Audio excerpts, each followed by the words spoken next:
Hi everybody, I'm Kenya and welcome to my YouTube channel. So in one of Joe Biden's latest speeches, he basically said that the United States of America is becoming an oligarchy. I want to warn the country of some things that give me great concern. This is a dangerous concentration, and that's a dangerous concentration of power in the hands of a very few ultra-wealthy people. The dangerous consequences if their abuse of power is left unchecked. Today, an oligarchy is taking shape in America of extreme wealth, power, and influence. So an oligarchy is a form of government or power structure where control is held by a small group of people. These individuals may derive their power from wealth, family connections, military strength, political influence, or other forms of authority. In an oligarchy, the majority of the population typically has little say in decision-making as the power is concentrated in the hands of the few. For example, some historical examples of oligarchies include aristocratic rule or the rule of wealthy industrialists in some modern economies. This term can also apply more broadly to organizations or systems dominated by a small elite. Who would be considered a part of the oligarchy in the United States? So in the context of the United States, the term oligarchy is sometimes used to describe the influence of a small, powerful group of individuals or entities over the country's political and economic systems. While the U.S. is officially a democratic republic, critics argue that certain groups hold disproportionate power. All right, would include wealthy elites, which are billionaires and multimillionaires with significant influence due to their ability to fund political campaigns, lobby for policies, and shape public opinion through media ownership. Examples of these wealthy elites would include people like Elon Musk, Jeff Bezos, or members of the Walton family, also known as the Walmart heirs. Then we have corporate executives, CEOs, and leaders of major corporations, especially those in industries like tech, finance, healthcare, and energy, can influence regulations and policies through lobbying and campaign contributions. Companies like Amazon, Google, and ExxonMobil are often mentioned in this context. Then we have political donors and super political action committees, also known as super PACs. These are individuals and organizations that contribute large sums of money to political campaigns and super PACs. These donors often have access to lawmakers and can shape legislation to align with their interests. Then we have lobbyists and special interest groups. So professional lobbyists and organizations that advocate for specific industries or cause, such as the pharmaceutical industry, the National Rifle Association, also known as the NRA, or Wall Street firms, are often viewed as wielding outsized influence over policy decisions. Then we have media moguls, which are owners of major media outlets who can shape public discourse and influence political narratives. For example, the Murdoch family, which owns Fox News or other media outlets like Comcast and Disney, are often included in such discussions. But critics argue that the concentration of wealth and power in these groups undermines the democratic process by prioritizing their interests over those of the general population. However, whether this constitutes a true oligarchy is a matter of debate among political scientists and economists. Why did former President Joe Biden warn us about the United States becoming an oligarchy? Why was that important for him to say to us? So President Joe Biden has expressed concerns about the United States potentially moving toward oligarchic tendencies, especially as it relates to economic inequality, corporate influence on democracy, and the erosion of opportunities for ordinary citizens. His warnings are rooted in his political philosophy and observations about systemic issues that could undermine American democracy. So here's why Biden has sounded the alarm. So firstly, we have a growing economic inequality. So Joe Biden has frequently highlighted the growing wealth gap between the ultra-rich and the rest of the population. In his speeches, Biden has criticized how wealth is increasingly concentrated among a small number of individuals and corporations, while wages for middle and working class Americans stagnate. So it matters because economic inequality can lead to political inequality, where the wealthy exert disproportionate influence on policy decisions. Biden warns that this threatens the American dream making it harder for ordinary Americans to achieve upward mobility. Then we have corporate influence on politics. So Biden has criticized the outsized role of corporate money in politics, particularly after the Supreme Court's 2010 Citizens United decision, which allowed unlimited political spending by corporations and super PACs. So this matters because when corporations and wealthy donors dominate campaign financing, their interests are often prioritized over those of the average voter. Biden has warned that this undermines the principles of democracy, turning the U.S. into a system that serves the few rather than the many. Then there are threats to the middle class. Biden often frames his presidency as a fight to rebuild the middle class, which he calls the backbone of America. He warns that without a strong middle class, the country risks becoming a society where power is concentrated in the hands of a wealthy elite. Now, this matters because a shrinking middle class can lead to social instability, reducing economic growth, and a democracy that no longer reflects the majority's interest. Right now, eggs are really expensive. I literally paid $10 for an 18-pack of eggs. And so if a regular person like me is looking at the egg prices, thinking, okay, hold on, now I'm not spending money as freely as I normally would because I'm not sure if the economy is stable or not, Then we have barriers to opportunity. So Biden has emphasized that systemic barriers such as rising costs of education, healthcare, and housing are creating a society where only the wealthy can thrive. He's warned that if these trends continue, the U.S. could become a country where economic privilege determines success. Now, this matters because without equal access to opportunities, the American dream becomes unattainable for many, leading to resentment and societal divisions. Then we have erosion of democratic norms. Biden has repeatedly warned about the erosion of democratic norms, including voter suppression, gerrymandering, and the influence of authoritarian tendencies. He connects these issues to the risk of oligarchic rule, where political power is concentrated in the hands of a few. Now, this matters because if democracy weakens, the door opens for elites to consolidate power and undermine public accountability. So here are some actions that Biden advocates to prevent living in an oligarchy. So firstly, it would be tax reform. So Biden had pushed for higher taxes on the wealthy and corporations to reduce inequality and fund social programs. Secondly, strengthening unions. He had been a strong advocate for labor unions, arguing they empower workers and balance the power of corporations. Thirdly, campaign finance reform. Biden supported efforts to limit the influence of money in politics and increase transparency in campaign finances. Then, expanding access to education and healthcare. Biden had championed policies like student debt relief, free community college, and expanding healthcare access as ways to level the playing field. And lastly, investing in infrastructure and jobs. Biden's infrastructure and economic plans aimed to create opportunities for working Americans and reduce reliance on trickle-down economics.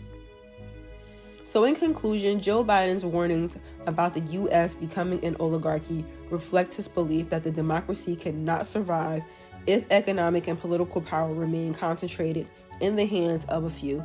His policies and rhetoric emphasize the need to rebuild the middle class, curb corporate influence, and create a fairer society. So for Biden, addressing these issues is central to preserving democracy and ensuring the country remains a place of opportunity for all. So now, in the grand scheme of things, what does this all mean for U.S. citizens? So the perception or reality of an oligarchy in the United States has significant implications for its citizens, particularly regarding democracy, equality, and social mobility. And here's what it could mean. So, reduced influence of the average citizen. When a small group of wealthy or powerful individuals has disproportionate influence over government decisions, the voices of average citizens may be overshadowed. Policies might reflect the interests of the elite rather than the broader public, of course. So citizens may feel disconnected from the political process as their vote and opinions seem less impactful compared to the influence of money and lobbying. And we do see this when it's time to vote. There are so many people that say they're not going to vote because their vote doesn't matter, and it's going to be the electoral college that is going to be the deciding factor on who essentially becomes president anyway. So I feel like a lot of people are losing hope already. They've been losing it, you know? Then there's policy outcomes that favor the few.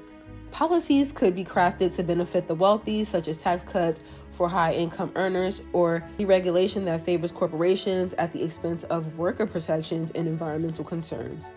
Limited investment in public services like education, healthcare, and housing can make it harder for lower and middle income Americans to achieve upward mobility. Then we'll start to become a more polarized society where citizens may lose trust in government, believing it primarily serves the interests of elites rather than the public good. Economic and social inequality could exacerbate divisions, fueling frustration, populist movements, and even political unrest. I mean, we've seen some of that in 2020, and we're gonna see some more, okay? But we're gonna see some more. Then there are limits on political participation. The high cost of political campaigns can prevent grassroots candidates from competing, leading to a political landscape dominated by those with access to wealth or elite networks. Media outlets owned by powerful individuals or corporations may shape public opinion to align with their interests, potentially limiting informed decision-making among voters. On the bright side, there are opportunities for change. So while the challenges are significant, yes, they are, citizens also have pathways to counterbalance these trends. So we have grassroots activism, which is community organizing and social movements that can pressure leaders to adopt more equitable policies. Then, as mentioned earlier, we have the campaign finance reform, which is advocating for limits on campaign contributions and increased transparency can reduce the influence of money in politics. And then there's voting and advocacy, which is staying informed, making sure you're voting, contacting representatives, can ensure that public voices are heard. So then we have support for media independence, which is encouraging independent journalism and seeking diverse information sources can combat the concentration of media power, which we see a lot of on TikTok. We get a lot of our news from TikTok. It's sort of like an underground way to get news. I feel like before then, like when I was in college, it was Tumblr where you got the real news. So for U.S. citizens, understanding these dynamics, it is key to addressing systemic issues and advocating for a government that reflects the will of the people. Now, one question that I had was, do other countries see the United States as an oligarchy? Do we see ourselves as a democratic country, but other countries from the outside looking in are like, y'all are delusional? Okay. So yes, some observers, particularly scholars, critics, and political leaders from other countries have argued that the United States exhibits characteristics of an oligarchy. While the U.S. officially operates as a democratic republic, as mentioned earlier, certain patterns such as wealth, inequality, corporate influence on politics, and the power of elites lead some to question how much the system truly reflects the will of the people. So here's how and why the U.S. is sometimes seen this way. Why other countries see the U.S. as an oligarchy. So number one would be economic inequality. The vast disparity between the ultra-wealthy and the rest of the population is often cited as a sign of oligarchic tendencies. Critics point to the growing influence of billionaires and corporate executives who shape economic policies to serve their interests. An example would be policies like tax cuts for the wealthy and deregulations are seen as benefiting the rich at the expense of the working class. Then we have corporate influence in politics. As I already mentioned, but many foreign commentators highlight the role of lobbying, super PACs, and campaign finances in the United States politics, where corporations and wealthy individuals fund political campaigns and influence legislation. An example would be the lobbying power of industries like Big Pharma, Wall Street, and fossil fuel sector is viewed as evidence of oligarchic control. Then we have wealth concentration. A small number of ultra-rich families and individuals dominate wealth and wield significant political influence. This concentration of wealth often aligns with political power. And I'm talking about tech billionaires and heirs to massive fortunes. Then there is media control, okay? Media conglomerates in the U.S. are owned by a few corporations or individuals, leading to concerns that public discourse is shaped by elite interests. Other countries see this as limiting the diversity of information and perspectives available to citizens. So then we have the erosion of democratic participation. So voter suppression, gerrymandering, and the disproportionate influence of money in election are viewed as barriers to true democratic representation. This undermines the idea of a government by the people. So what do other countries say about the U.S.? So European perspectives. So many European commentators, particularly in countries with strong social democracies like Scandinavia, view the U.S. as an oligarchy because of its lack of universal health care, minimal worker protection, and the influence of corporate lobbying on policies. We have global South criticisms. So countries in the global South often see the U.S. as hypocritical, promoting democracy abroad while its domestic policies favor elite groups. Leaders from nations like Venezuela or Bolivia have openly criticized the U.S. for prioritizing corporate and military interests over the needs of ordinary Americans. Then there are the academic and global thinkers. Studies like the 2014 Princeton University study by Martin Gillens and Benjamin I. Page found that the preferences of average Americans have little influence on policy outcomes, while the preferences of economic elites and organized interest groups carry significant weight. This study has been widely cited to argue that the U.S. functions as an oligarchy. So here are a few rebuttals to the oligarchy label that has been placed upon the United States. So supporters of the U.S. system argue that the U.S. still has a robust democratic framework, including free elections, a free press, and active civil society. Grassroots movements and ordinary voters have driven major political changes, such as the civil rights movement, marriage equality, and more recently, climate activism. Public accountability exists, and politicians can be voted out of office. So, in conclusion, while the U.S. is not officially an oligarchy, its political and economic structure leads some foreign observers to label it as one. These critiques often reflect frustration with systemic inequality and the disproportionate influence of elites. Whether or not this perception is accurate, it highlights the importance of addressing these challenges to strengthen both domestic democracy and the U.S.'s image abroad. So while no country officially declares itself an oligarchy, some nations exhibit characteristics of oligarchic rule. These are countries where political and economic power is concentrated in the hands of a small elite. And here are some examples. We have Russia. So Russia is often labeled an oligarchy due to the influence of a small group of wealthy business people, oligarchs, who accumulated immense wealth and power after the fall of the Soviet Union. These individuals maintain close ties with the government, particularly under Vladimir Putin's leadership, and often benefit from state-controlled industries. Then we have China. While officially a one-party communist state, China's political power is concentrated within the Communist Party of China, also known as CPC. A small group of political elites wield significant influence over the nation's policies, economy, and military. Wealthy entrepreneurs and business people with ties to the government also hold considerable sway. Then we have Saudi Arabia. So Saudi Arabia is ruled by Saudi's royal family, which has significant control over the nation's political and economic systems. Then we have North Korea. North Korea's power structure is controlled by a small elite group surrounding the ruling Kim family. While officially a communist state, power is concentrated in the hands of the family and top military and party officials. We have Turkey.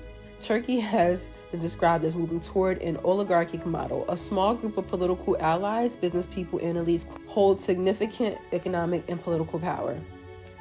Then we have South Africa, but to some extent. Post-apartheid South Africa has struggled with economic inequality, and some argue that political power is still concentrated among a small elite. So others to consider would be Iran.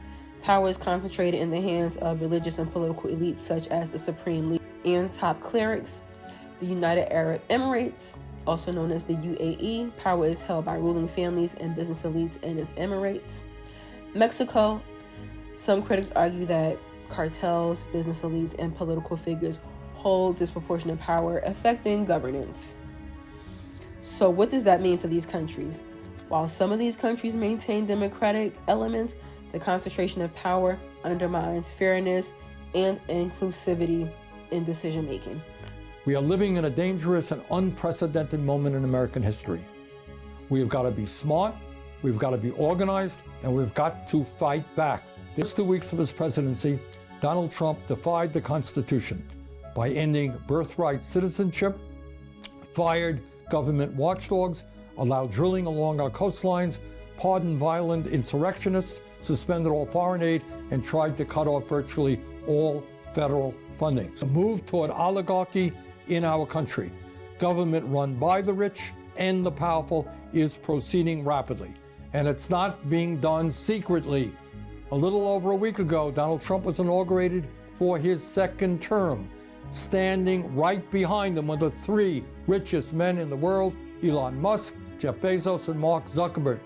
Men who have become over $200 billion richer since Trump was elected, and who now are worth almost $1 trillion more money than the bottom half of American society, 170 million people. This country under Trump is moving rapidly toward authoritarianism. Just a few examples. In violation of the Constitution and federal law, Trump attempted the other day to suspend all federal grants and loans. That means he blocked funding for Medicaid, Head Start, food stamps, homeless veterans, etc., etc. Tens of millions of Americans, some of the most vulnerable people in our country, were impacted by that decision. That is all that I have to say about what an oligarchy is on today's video. And now, if you've made it this far into the end of the video, I would like to thank you guys for coming to kick it with me today. Make sure that you hit the thumbs up on your way out and subscribe for more videos like so. I will see you guys in my next YouTube video. Toodles.